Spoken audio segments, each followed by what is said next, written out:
Breaking news. Breaking news. Breaking news. Côte d'Ivoire. Conseil des ministres du mercredi 10 juin 2020. Merci de rester sur CNN. Breaking news. Breaking news.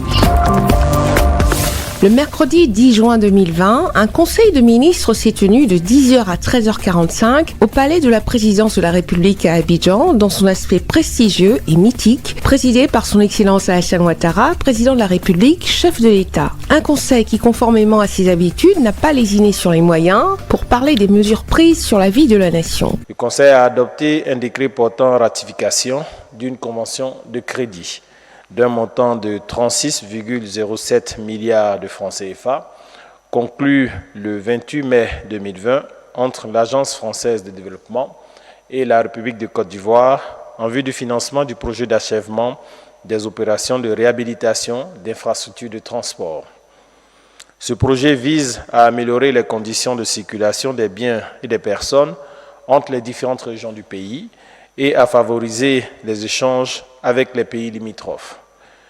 Il comprend précisément la réhabilitation de la route du Nord entre Bouaké et Fekese-Dougou, longue de 220 km, la réhabilitation du pont Oufouette-Boigny et le remplacement en zone rurale de 11 ouvrages par des ponts métalliques. Tenez-vous bien, il n'y a pas que cette décision sur l'amélioration des conditions de circulation des biens et des personnes. Celle qui suit a été prise relativement au contrôle sanitaire des personnes aux points d'entrée terrestres, maritimes, ferroviaires et aéroportuaires dans le cadre de la riposte contre la maladie à coronavirus. Ce décret crée, conformément au règlement sanitaire international, 42 postes de contrôle sanitaire aux points d'entrée sur le territoire national en vue de renforcer la sécurité sanitaire en tout point du territoire.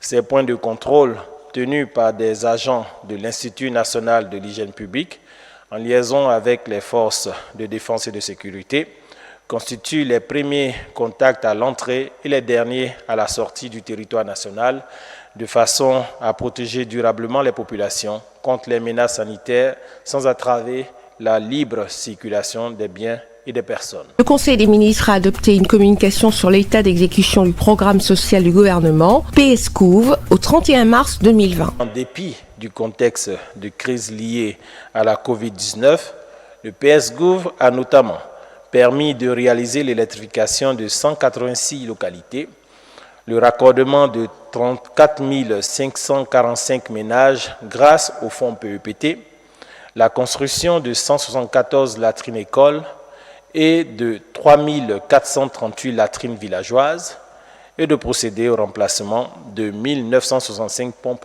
villageoises.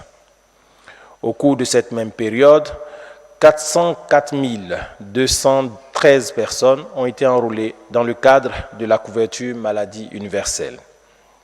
Ces réalisations ont nécessité, à fin mars 2020, l'engagement d'un montant total établi à 105 3 milliards de francs CFA, dont 82 milliards de francs CFA au titre du PRONER sur 479,4 milliards de francs CFA de financement effectif en 2020, soit un taux d'engagement de 22%, en lien avec les difficultés relatives au basculement en mode budget-programme en cours de résorption pour améliorer l'exécution budgétaire ainsi qu'aux mesures de restriction imposées par la gestion de la COVID-19.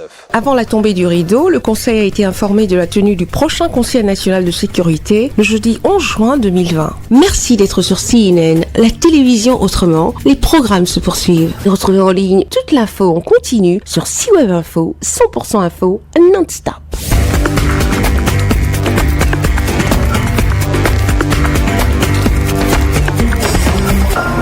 Breaking news. Breaking news. Sur CNN.